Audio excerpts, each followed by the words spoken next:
Graça e paz seja com todos os irmãos. Eu quero, nesta ocasião, trazer uma meditação na palavra do Senhor que se encontra no livro de Atos dos Apóstolos, no capítulo 1. O objetivo da nossa meditação terá como base o versículo 8 do capítulo 1. No entanto, para que tenhamos um entendimento correto do que o contexto afirma a respeito do versículo, eu gostaria de fazer a leitura com os irmãos a partir do versículo 1 até o versículo 11. Então vamos fazer a leitura de Atos dos Apóstolos, capítulo 1, do versículo 1 até o versículo 11, e meditaremos no versículo 8. Faça a leitura comigo, por gentileza. Diz assim a palavra do Senhor. Escrevi o primeiro livro, ó Teófilo, relatando todas as coisas que Jesus começou a fazer e a ensinar, até o dia em que, depois de haver dado mandamentos por intermédio do Espírito Santo aos apóstolos que escolhera, foi elevado às alturas. A estes também, depois de ter padecido, se apresentou vivo com muitas provas incontestáveis, aparecendo-lhes durante 40 dias e falando das coisas concernentes ao reino de Deus. E comendo com eles, determinou-lhes que não se ausentassem de Jerusalém, mas que esperassem a promessa do Pai, a qual disse ele: de mim ouviste. Porque João, na verdade, batizou com água, mas vós sereis batizados com o Espírito Santo não muito depois destes dias. Então os que estavam reunidos lhe perguntaram: Senhor, será este o tempo em que restaures o reino a Israel?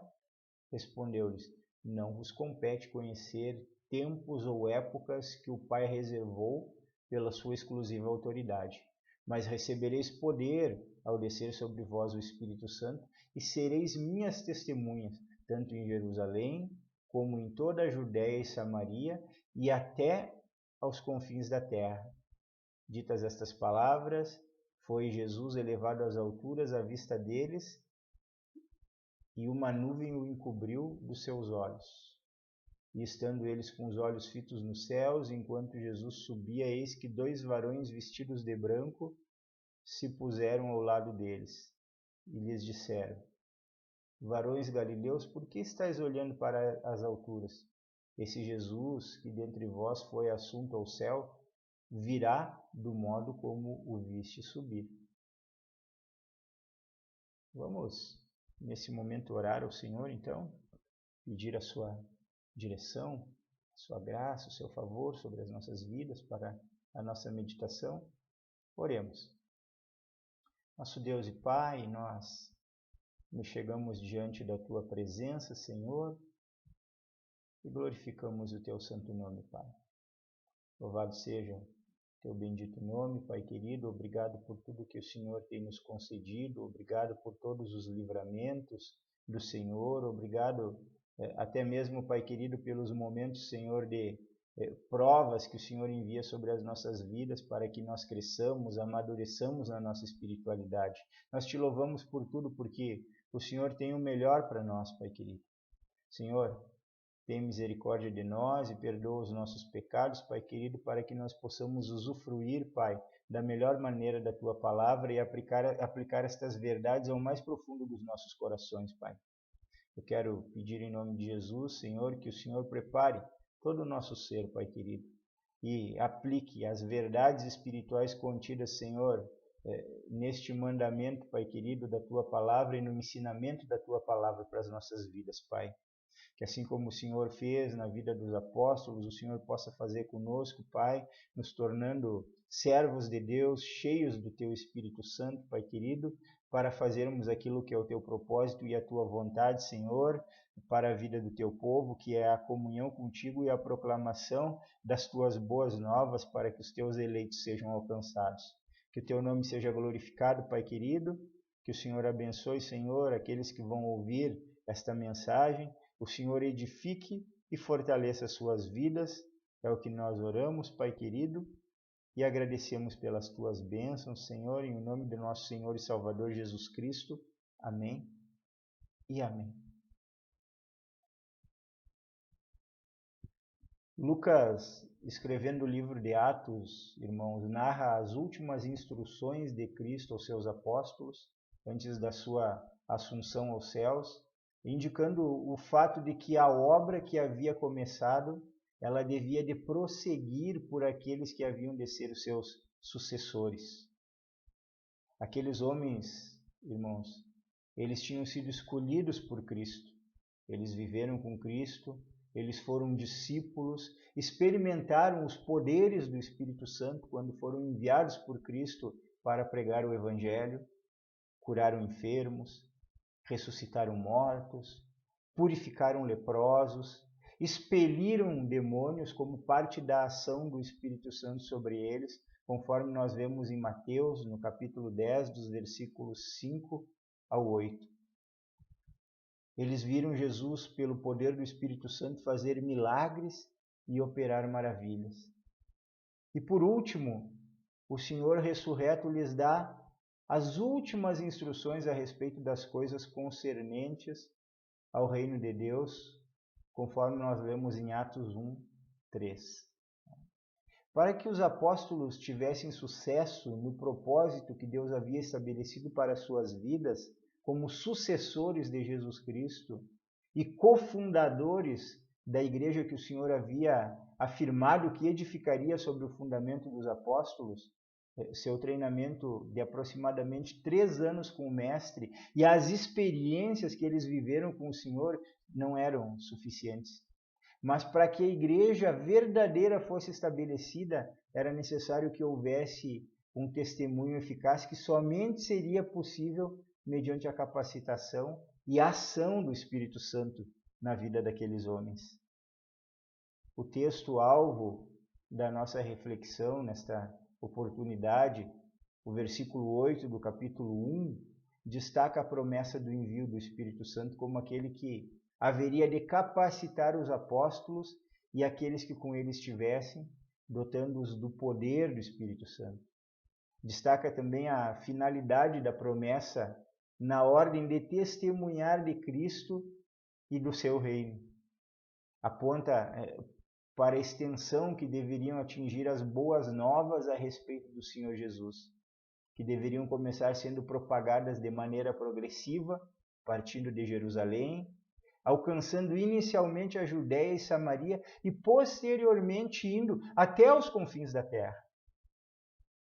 Quando nós olhamos para o texto que nós fizemos leitura, a primeira coisa que nós devemos de observar, ou que nós podemos observar nele, é a promessa do envio do Espírito Santo.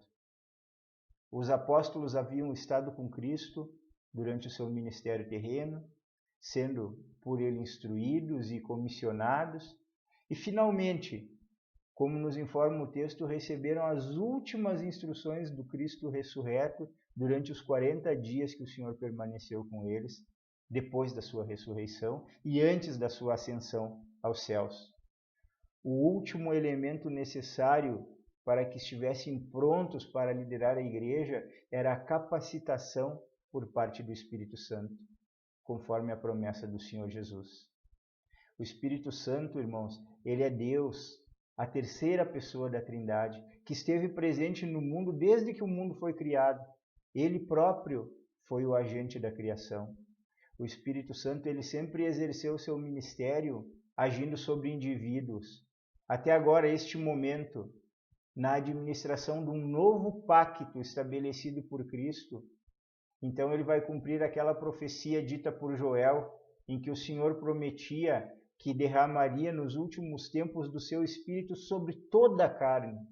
Está lá em Joel capítulo 2, versículo 28. Agora o Espírito Santo viria de uma maneira diferente. E também cumpriria a promessa do Mestre Jesus, que dizia que enviaria um consolador da parte do Pai para dar testemunho a respeito dele. Isso se encontra lá em João, no capítulo 15 e versículo 16. Jesus ele estava partindo. Jesus ele assentaria-se à direita de Deus Pai e intercederia na presença do Pai pelo seu povo. Mas ele não deixaria os apóstolos e os discípulos sós. O escritor Russell Champlin faz a seguinte colocação aludindo ao envio do Espírito Santo. Ele diz: esse ministério só poderia ser eficaz realizado mediante o recebimento do Espírito Santo, o qual haveria de capacitar e orientar os discípulos, porque a vinda do Espírito Santo seria equivalente a Cristo conosco e em nós, tendo vindo a fim de cumprir o ministério iniciado pelo Senhor Jesus durante a sua missão terrena. Irmãos, a vinda do Espírito Santo havia de trazer poder sobre a vida dos apóstolos, capacitando-os para o exercício do seu ministério. O verbo poder aqui nesse texto, ele tem o sentido de força, de fortaleza, de energia, e demonstra a autoridade que os apóstolos e discípulos receberiam para pregar a palavra de Deus com autoridade. Como foi o caso do apóstolo Pedro no dia de Pentecostes, relatado no capítulo 2 de Atos dos Apóstolos, ou mesmo do diácono Estevão diante do Sinédrio, relatado lá em Atos dos Apóstolos, capítulo 7, dentre vários outros exemplos que nós poderíamos citar. O poder que eles receberiam os capacitaria para testemunhar de Cristo, não apenas por meio da pregação, mas por meio de milagres e do exercício dos dons concedidos pelo Espírito Santo, como meio de autenticar o seu ministério. É importante afirmar que o poder concedido pelo Espírito Santo, sendo ele o próprio Deus, foi, é e sempre será um poder que tem como objetivo cumprir o propósito estabelecido por Deus. Portanto, ele não é um poder passivo à disposição daqueles que o receberam, mas o Espírito Santo concede a cada um segundo o seu propósito. O texto bíblico transmite a ideia de que o poder seria concedido ao descer sobre vós o Espírito Santo.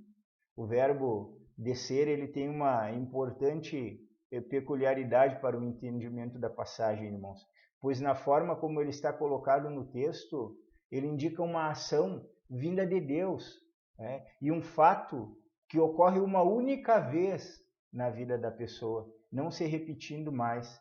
Não existe uma segunda experiência de batismo com o Espírito Santo. Nem mesmo é o caso de pessoas serem batizadas posteriormente à sua conversão, pois o Espírito Santo, ele vem sobre a vida do eleito no ato da regeneração. Houve ocasiões em que, orando, os apóstolos e discípulos foram cheios do Espírito Santo. Um dos requisitos para a escolha dos diáconos era que fossem cheios do Espírito Santo, conforme está em Atos capítulo 6, versículo 3. No entanto, esta renovação das forças espirituais dos discípulos não é um novo batismo no Espírito Santo, mas uma ação do Espírito na vida daqueles que já são habitados por ele. O Espírito Santo, ele se manifestou de uma maneira particular, vindo sobre os apóstolos e os discípulos no dia de Pentecostes e marcando um novo tempo da igreja, o tempo em que todos os que eram alcançados pela graça de Deus eram selados pelo Espírito Santo, que os regenerava e vinha habitar neles, para que eles fossem capacitados de maneira sobrenatural para, com seus dons espirituais, tomarem parte na edificação espiritual da igreja. Esse tempo, irmãos, ele trouxe consigo o propósito de Cristo de fazer com que a igreja saísse das fronteiras de Israel e alcançasse o mundo. É importante salientar que, sendo nós parte da igreja contemporânea, somos habitados pelo mesmo Espírito Santo, da mesma maneira que habitou os apóstolos e discípulos da igreja primitiva. Ele habita em nós e capacita-nos a sermos os instrumentos de Deus para cumprir os seus propósitos nesta geração. Cabe a nós, como cristãos, orarmos e clamarmos a Deus para que sejamos tão usados nesta época, mediante a capacitação do Espírito Santo, como foram os homens de Deus de tantas gerações que nos antecederam.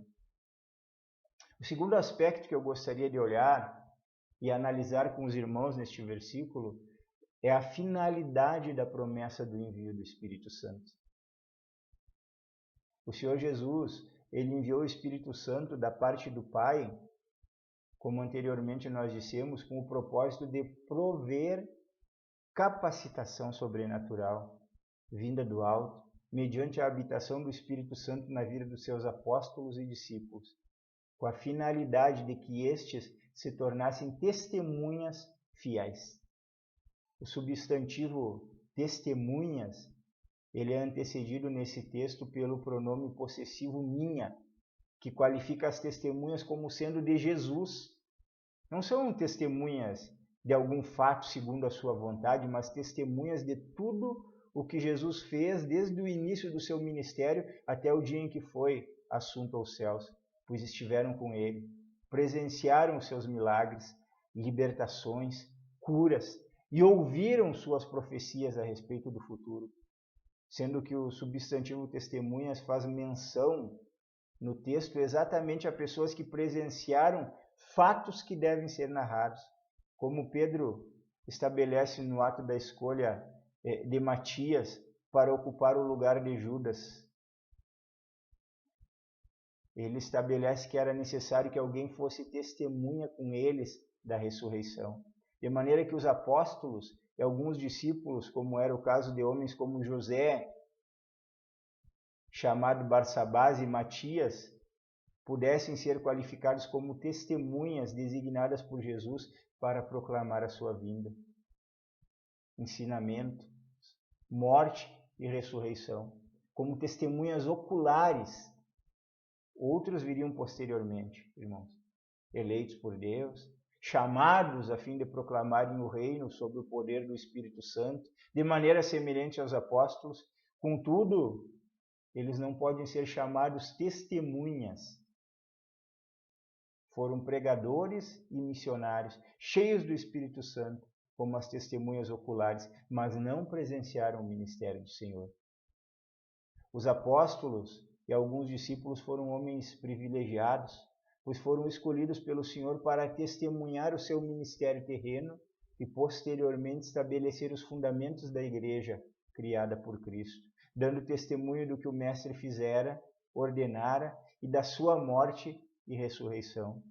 Ainda que não tenhamos tido, irmãos, o mesmo privilégio dos apóstolos, cabe-nos a mesma missão, da proclamação do Evangelho do Reino, do chamado ao arrependimento do pecado aos perdidos, da mensagem da morte e ressurreição daquele que levou os nossos pecados sobre si. Lembremos-nos que a capacitação, o poder que havia de vir, tinha o propósito de torná-los testemunhas. Se nós não nos envolvermos em continuar essa missão, não temos motivos para esperar que haja poder do Espírito Santo em nossas vidas e ministérios. Em terceiro lugar, eu gostaria de observar nesta ocasião com os irmãos a extensão do testemunho dos discípulos.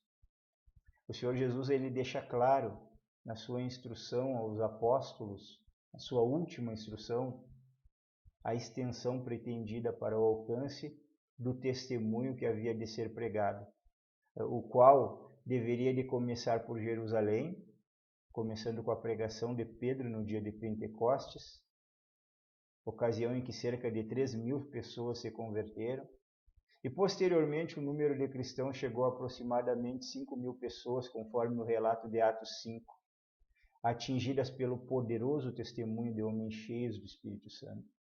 E a igreja, ela crescia em Jerusalém, pois dia a dia o Senhor ia acrescentando os que iam sendo salvos, conforme Atos 2:47. No entanto, irmãos, o propósito contido no teor da ordenança do Mestre ia além das fronteiras de Jerusalém. Ao que tudo indica, os apóstolos estavam tardando em cumprir este propósito, sendo necessário que Deus permitisse uma perseguição.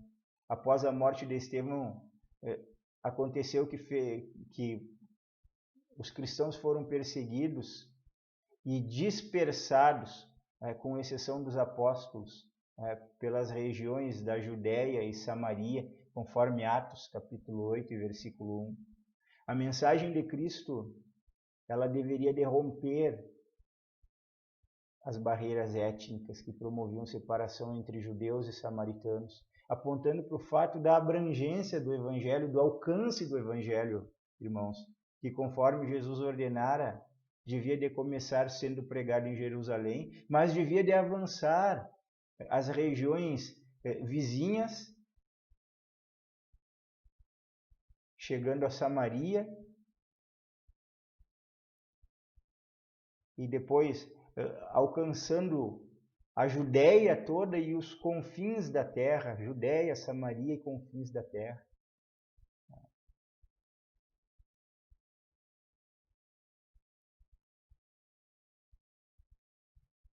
Mas para que a ordem do Senhor se cumprisse, irmãos, as boas novas precisavam ser levadas pelo mundo todo. Esse novo avanço começa a ser desenvolvido quando os dispersos pregam o Evangelho em Antioquia da Síria, para onde foi enviado Barnabé com a ajuda de Saulo, e fundaram a primeira igreja gentílica, da qual nós temos relato lá em Atos 11, dos versículos 19 ao 26. A igreja de Antioquia, sob os cuidados de Barnabé e Saulo, cresceu. Novos líderes foram estabelecidos segundo a instrução do Espírito Santo.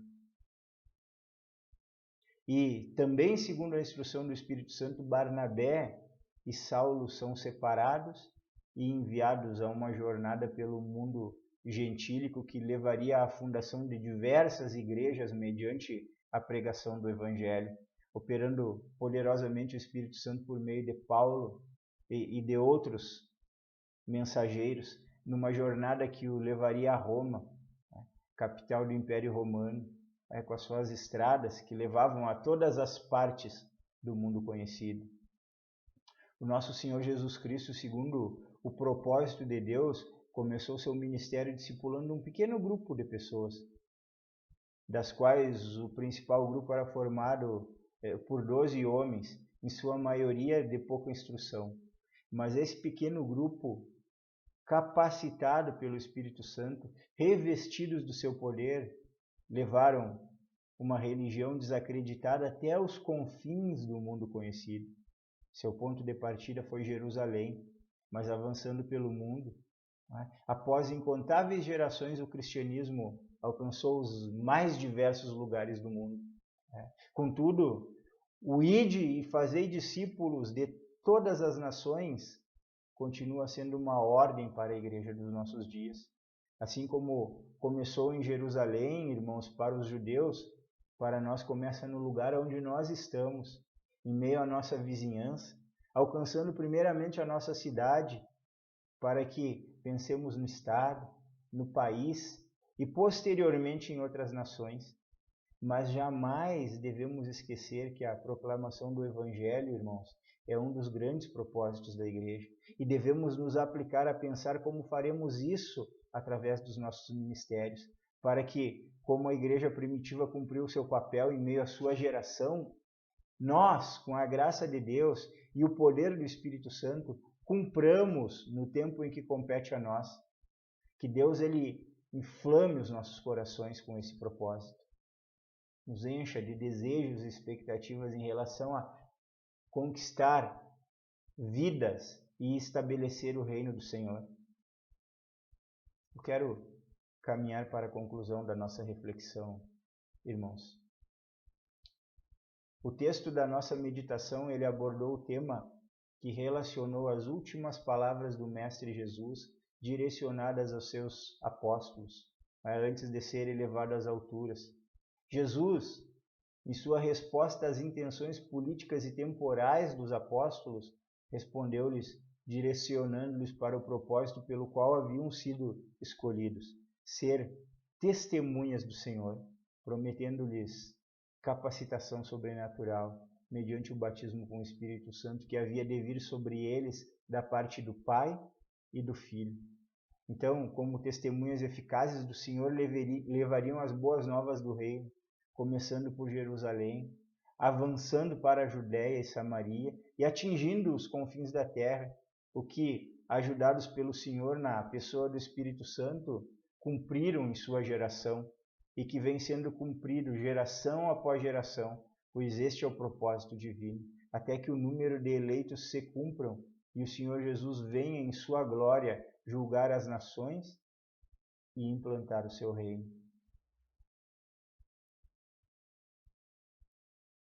Eu gostaria de concluir fazendo 3 aplicações, irmãos.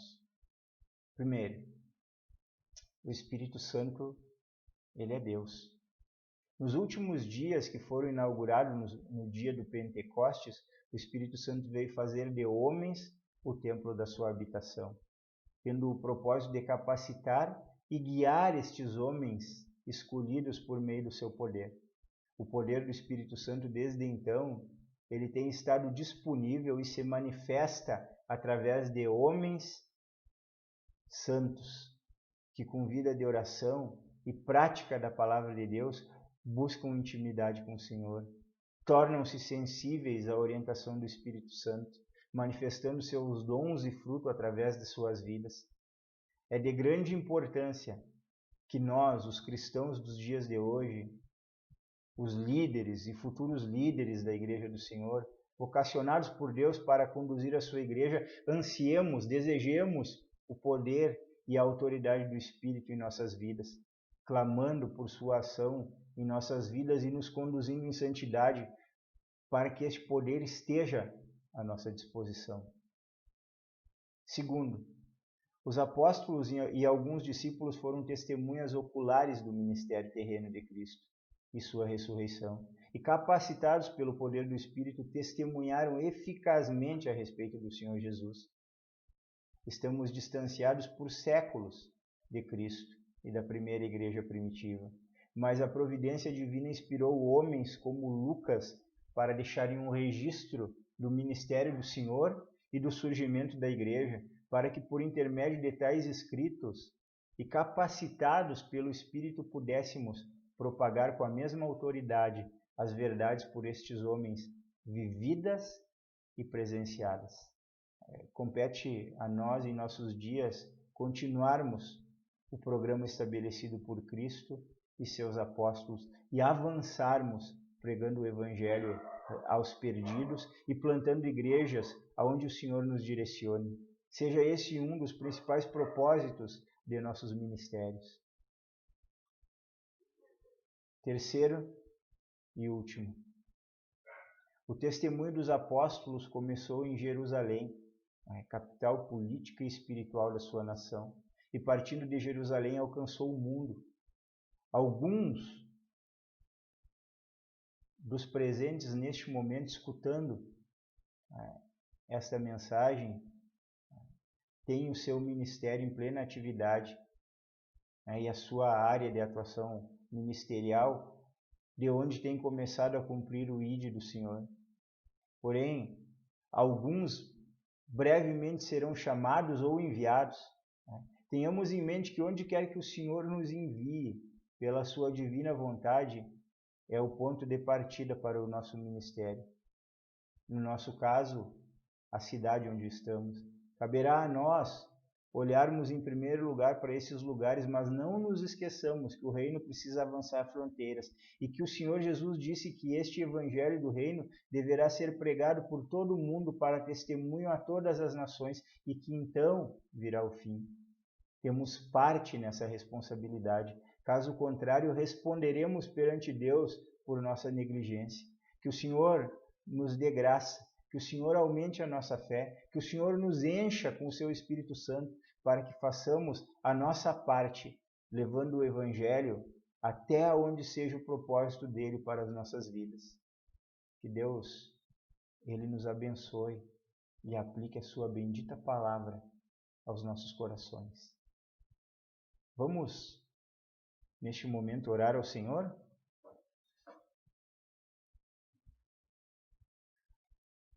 Nosso Deus e nosso Pai, nós te agradecemos, Senhor Todo-Poderoso, pela possibilidade que é colocada diante de nós pela Tua palavra. E recebereis poder ao vir sobre vós o Espírito Santo. E ser-me-eis testemunhas, é o que diz a Tua palavra, Pai. O Senhor tem chamado o teu povo, o Senhor tem chamado a tua igreja. O Senhor tem capacitado, tem colocado à nossa disposição a capacidade de vivermos uma vida santa, cheia do teu Espírito Santo e de testemunho da tua palavra para aqueles que vivem na miséria da perdição, do pecado, Pai querido, aqueles que necessitam de ser atingidos pela tua graça mediante a tua mensagem, Pai. Senhor, que esta meditação desta noite, Senhor, fale aos nossos corações, Pai querido. Que esta meditação, Senhor Todo-Poderoso, ela nos convença, Senhor Todo-Poderoso, de que também somos chamados, Pai querido, em meio à nossa geração, a testemunharmos, a pregarmos o Teu Evangelho, a levarmos, Senhor, o conhecimento salvador, o conhecimento transformador, o conhecimento renovador, que só pode vir do Senhor, Pai querido, e que leva as pessoas, Senhor, a terem vidas felizes, vidas abundantes, Papai. Abençoa Teu povo nesse sentido, Senhor. Fala, Senhor Todo-Poderoso, por intermédio da Tua palavra aos corações e ajuda-nos, Senhor, a agirmos, Pai, como cristãos devem agir e a nos comprometermos com a Tua verdade, Pai. Não permita que nós nos calemos, não permita que nós nos intimidemos, Pai, mas que nós sejamos firmes, Pai, fiéis, obedientes, Pai querido, fazendo aquilo que é a Tua vontade, Pai querido, para as nossas vidas. Ajuda-nos, Senhor, nesse sentido, Pai. Abençoa Teu povo, traz despertamento sobre nós. Glorifica Teu nome, Pai querido, por meio das nossas vidas. Também eu oro para que o Senhor conceda aos Teus filhos, Senhor, uma semana abençoada, Pai querido. Para que o Senhor conceda aos Teus filhos, Pai querido, uma fé, Senhor Todo-Poderoso, fortalecedora, Pai querido, e um desejo por serem cheios do Teu Espírito Santo, conforme a Tua palavra diz, Senhor, que nós devemos descer. O Senhor já nos deu o bendito Espírito Santo, agora ajuda-nos a vivermos com Ele, nele e para Ele, Pai, para que o Teu nome seja glorificado, Pai. Abençoa-nos, Senhor, abençoa a nossa semana, que nós possamos andar na Tua presença e que o Teu nome seja glorificado nas nossas vidas. É o que nós pedimos e agradecemos em nome de Jesus. Amém e amém. Deus o abençoe e conceda a você uma excelente semana na presença do Senhor.